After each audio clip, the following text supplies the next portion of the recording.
تو اللہ نے اس کا جواب دیا کہ کیا یہ آپ اللہ کی نشانیوں میں سے عجیب نشانی ہے؟ اور اگر ہم اس کی ہسٹری میں جائیں تو کیا ہے کہ اس وقت نوجوان شخص، یہ اصحاب کہف کا ذکر کر رہا ہوں کہ ایلیٹ کلاس سے رکھنے والے نوجوان شخص، مالدار شخص، جب ان کے سامنے یہ رکھا گیا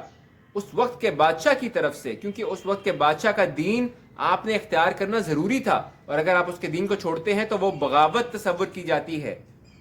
اور بغاوت کا جو سزا ہے وہ قتل ہے، یعنی سولی پر چڑھا دینا۔ تو جب انہوں نے شرک سے بیزاری کا اظہار کیا کہ ہم شرک نہیں کریں گے، ان بتوں کو، روایات میں آتا ہے کہ وہ بتوں کو، گریک گاڈز کی پوجا کیا کرتے تھے کہ ہم ان کی پرستش نہیں کریں گے، ایک اللہ کو مانیں گے، ایک اللہ کی عبادت کریں گے۔ جو سچے موحد عیسائی تھے، یعنی اس وقت کے جو پیغمبر حضرت عیسیٰ علیہ السلام کی جو سچی تعلیمات تھیں، ہر نبی نے تعلیم تو ایک اللہ کی دی ہے، تو لوگوں نے بدل دیا اس کو، تو انہوں نے کہا کہ ہم ایک اللہ کو مانیں گے۔ تو کیونکہ وہ امیر خاندان سے تھے، اس لیے ان کو مہلت دی گئی کہ آپ کو اتنی مہلت ہے کچھ عرصے کی، اگر تو آپ ہمارے بتوں پر ایمان لے آئے تو آپ کی جان بخش دی جائے گی، ورنہ آپ کو سولی پر چڑھا دیا جائے گا۔ تو انہوں نے کیا کیا؟ انہوں نے اپنی سوسائٹی کو، اپنی فیملی کو، اپنے مال کو، اپنے گھر کو، اپنے سٹیٹس کو، اپنی آسائشوں کو، دنیا کی چمک دمک کو، اپنی جوانی کو، سامنے ان کے پوری زندگی پڑی ہے، شرابیں سامنے پڑی ہیں، عیاشیاں سامنے پڑی ہیں، ہر طرح کی سہولت سامنے پڑی ہے، ٹھوکر مار کر اس کو غار میں چلے گئے، سب چھوڑ دیا اللہ کے لیے۔ اللہ کیا فرماتا ہے قرآن میں؟ مفہوم ہے کہ تم اس وقت تک ایمان والے نہیں ہو سکتے جب تک تمہیں اللہ، اس کے رسول، تمہاری جان سے، تمہارے مال سے، تمہارے والدین سے اور تمہارے کاروبار سے جن کا تمہیں ڈر امان پڑ جائیں گے، تمہارے گھروں سے، اگر زیادہ محبوب اللہ اور اس کا رسول نہیں ہے تو پھر انتظار کرو اللہ کے فیصلے کا۔ اور مومنین تو ہیں ہی یہی، اور انہوں نے پریکٹیکلی مومن بن کر دکھایا۔ تو پھر وہ چلے گئے اور انہوں نے اللہ سے دعا مانگی۔ کیا ہی دعا تھی وہ کہ اللہ نے اس کا قرآن میں ذکر کیا، فرمایا فَقَالُوا رَبَّنَا آتِنَا مِن لَّدُنْكَ رَحْمَةً فَقَالُوا رَبَّنَا آتِنَا مِن لَّدُنْكَ رَحْمَةً وَهَيِّئْ لَنَا مِنْ أَمْرِنَا رَشَدًا۔ اللہ سے ان کی رحمت کا سوال کیا کہ اللہ ہمیں اپنی رحمت میں لے لے، ہمارے لیے رحمت والا معاملہ فرما اور ہمارے لیے بھلائی والا معاملہ فرما۔ یعنی اللہ سے بھلائی مانگی کہ اللہ تو جانتا ہے کہ کس چیز میں بھلائی ہے۔ تو اللہ نے کیا کہا کہ اللہ نے ان کے کانوں پر ضرب لگائی اور ان کو سلا دیا، اور اللہ نے فرمایا، مفہوم ہے کہ اللہ نے کہا کہ اب تم نے جبکہ ان سے، ان کے بتوں سے بھی بیزاری کا اظہار کیا ہے، چھوڑ دیا ہے ان کے بتوں کو، اور ان لوگوں سے بھی علیحدگی اختیار کر لی ہے، تو گنتی کے سال ان کو سلا دیا۔ اور پھر جب ان کو اٹھایا تو کس کیفیت میں اٹھایا کہ وہ بادشاہ جو دقیانوس، جس نے ان کو مہلت دی تھی قتل کی، اب 309 سال جمع اس میں کر کے 309 سال بعد جب اٹھایا تو اس وقت کانسٹنٹائن کی حکومت تھی، جس نے عیسائیت قبول کر لی تھی، موحد عیسائیوں میں سے ہو گیا تھا۔ تو جب وہ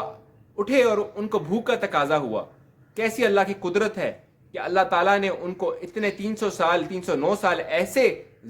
زندہ رکھا، سلائے رکھا کہ انہیں نہ بھوک کا تقاضا، کروٹ بدلوانے کا اہتمام بھی۔ ہم دیکھتے ہیں نا کہ بیڈ پہ اگر آپ 6 مہینے بھی، 3-4 مہینے بھی لیٹے رہے تو بیڈ سورز ہو جاتے ہیں، تو اللہ نے کروٹ بدلوانے کا نظام بھی کیا، اور کتا ایک دہانے پر بھی کہ کوئی آئے تو وہ ڈر کر الٹے پاؤں بھاگ جائے، ان کی حفاظت کا اہتمام بھی کیا۔ اور سورج مشرق سے آتا، مغرب سے آتا تو ڈائریکٹ اس کی لائٹ نہ پڑتی، مطلب اللہ نے ہر طرح سے ان کا خیال کیا اپنی قدرت سے، اپنی طاقت سے۔ اللہ تو سب کچھ کرنے پر قادر ہے۔ تو پھر اللہ تعالیٰ نے ان کو محفوظ رکھا، اور جب وہ اٹھے اور اپنا سکہ لے کر جو 300 سال پرانا تھا جب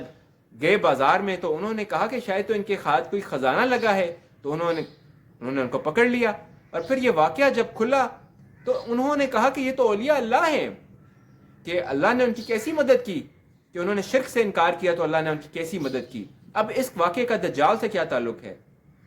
حدیث کا مفہوم ہے دجال جو ہے گھنگریالے بالوں والا، ایک آنکھ بے نور والا، جب وہ آئے گا تو دائیں طرف بھی تباہی مچائے گا، بائیں طرف بھی تباہی مچائے گا۔ اور وہ تباہی کیا؟ ظاہراً تو وہ دنیا کی چمک دمک، جہاں چاہے گا قحط ڈالے گا، جہاں چاہے گا بارش کرے گا، جہاں چاہے گا فصلیں اگائے گا،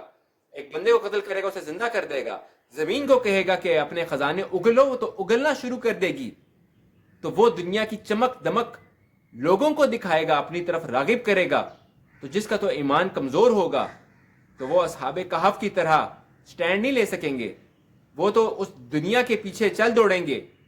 کہ یہ دنیا ہی ہمیں چاہیے۔ لیکن اصحاب کہف نے ہر چیز چھوڑ دی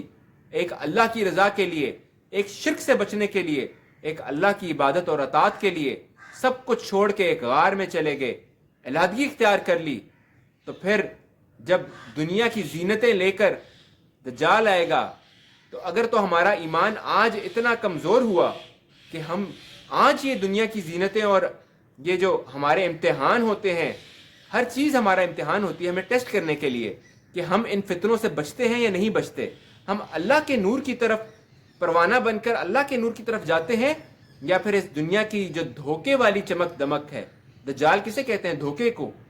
تو اللہ تو اس زمین کو برابر کر دے گا، سپاٹ میدان بنا دے گا، اس زمین کو دوسری زمین سے بدل دے گا۔ تو جب یہ زمین بالکل برابر کر دی جائے گی، اس میں کوئی چمک دمک نہیں رہے گی، اور پھر اللہ کے حضور جب ہمیں پیش ہونا پڑے گا تو پھر کیا ہوگا؟ جس نے اللہ پر ایمان رکھا، شرک سے بیزاری اختیار کی اور وقت نبی کی پیروی کی، اللہ کے دین کو قائم کرنے کی کوشش کی، اللہ کے دین کو سربلند کرنے کی کوشش کی، عبادات اور اخلاقیات اور حقوق العباد اور اپنے سارے فرائض یعنی اس دین کو غالب کرنے کی کوشش کی، جتنا اس کے اختیار میں تھا اس نے اس کی کوشش کی، اور کسی بھی ظلم کے سامنے وہ ڈٹ گیا اور اللہ کے ساتھ شرک نہیں کیا، تو اللہ ایسے لوگوں کی مدد کرے گا، اللہ ایسے لوگوں کی حفاظت کرے گا، اللہ ایسے لوگوں کو بچا لے گا۔ لیکن جو آج اس دنیا کے فتنوں میں مبتلا ہو جاتے ہیں اور جو آج اس دنیا کے پیچھے اللہ کو چھوڑ دیتے ہیں، تو کیا اللہ تو بے نیاز ہے، اس سے کوئی فرق پڑتا ہے میری اور آپ کی عبادت سے؟ ہمیں ضرورت ہے اللہ کی، اس کی محبت کی، ہمیں ضرورت ہے اس کی اطاعت کی، اس کے نبی کے طریقے کو سیکھنے کی اور ان نبی صلی اللہ علیہ وسلم کی تعلیمات پر عمل کرنے کی، تاکہ میں اور آپ کامیاب ہو جائیں، اور ہمارے جو بھی عزیز و قارب ہیں، محلے والے ہیں، قوم والے ہیں، ملک والے ہیں، ان کو بھی ہم نے دعوت دینی ہے اور ہم نے ان کو بھی بچانا ہے، نہ صرف دجال کے فتنے سے بلکہ آج کل کے فتنوں سے بھی ان کو دین کی طرف لے کر آنا ہے، اللہ کے دین کو، اللہ کے نظام کو، اسلامی نظام کو، سود سے پاک نظام کو، اخلاقیات والے نظام کو، انسانیت والے نظام کو اس دنیا میں ہم نے قائم کرنا ہے، اپنے ملک میں قائم کرنا ہے، ایک ماڈل بنانا ہے جس کے ذریعے سے ہم پوری دنیا میں اس نظام کو قائم کریں۔ یہ میری اور آپ کی نیت ہونی چاہیے، کوشش میری اور آپ کی۔ باقی نبیوں نے بھی، حضرت نوح علیہ السلام نے 980 سال تک دعوت دی، تو کیا کتنے کے لوگ مسلمان ہوئے؟ کتنے کے لوگ ایمان لائے؟ 100 سے بھی کم روایات میں آتا ہے۔ تو میرے اور آپ کا کام پہنچا دینا ہے، اپنی طرف سے مکمل کوشش کر رہا ہے، دل کے خلوص نیت کے ساتھ، اور ہدایت دینے والا تو اللہ ہے۔ تو اس میری آپ سب سے گزارش ہے کہ آج ہمارے پاس مہلت ہے، کل ہم قبر کے نیچے ہوں گے، اور آج جب ہم سوتے ہیں ہم اپنا تزکیہ نفس نہیں کرتے، ہم اللہ کو یاد نہیں کرتے، ہم یہ دیکھتے نہیں ہیں کہ کہاں پر ہم اللہ کی حدود کو پامال کر رہے ہیں، اور ہم اپنے آپ کو ٹھیک کرنے کی کوشش نہیں کرتے، بلکہ ہم چلے جا رہے ہیں جہاں پر ہمیں دنیا چلائی جا رہی ہے، شیطانی راستوں کی طرف چلے جا رہے ہیں، ہم اپنا تزکیہ نفس نہیں کرتے، تو کل جب ہم قبر کے نیچے ہوں گے اور ہم پچھتائیں گے کہ ہمیں مہلت مل جائے، ہم نے اس دنیا میں جو منٹ گزارا، جو سیکنڈ گزارا، کاش وہ اللہ کے ذکر میں، کاش وہ اللہ کے دین کو قائم کرنے میں گزرتا، کاش وہ اللہ کی رضا حاصل کرنے کے لیے گزرتا۔ تو میرے بھائیوں اور بہنوں، آج ہمارے پاس مہلت ہے، آج ہم کر سکتے ہیں، تو آج کیجئے، تو اصحاب کہف جیسے بننے کی کوشش کیجئے۔ اس میں ہمارے لیے انکریجمنٹ ہے کہ وہ نہ نبی کے اصحاب، لیکن انہوں نے کیسا شرک سے بیزاری اور ایک خالص اللہ کو مانا کہ اللہ نے ان کا کیسا ساتھ دیا، کیسے اللہ نے معجزے کر کے دکھائے۔ اللہ سب کچھ کرنے پر قادر ہے۔ آئی ہوپ ہم سب کو سمجھ آئی ہوگی اس بات کی۔ انشاءاللہ آنے والے وقت میں ہم ذوالقرنین علیہ السلام کے قصے کا بھی ذکر کریں گے، اور حضرت موسیٰ علیہ السلام، حضرت خضر علیہ السلام کے واقعے کا بھی ذکر کریں گے۔ Kindly subscribe and spread the word تاکہ ہم سب کو ہدایت ملے اور ہم سب اللہ کے دین کو پھیلانے والے، اس کی دعوت دینے والے بن جائیں انشاءاللہ۔ السلام علیکم۔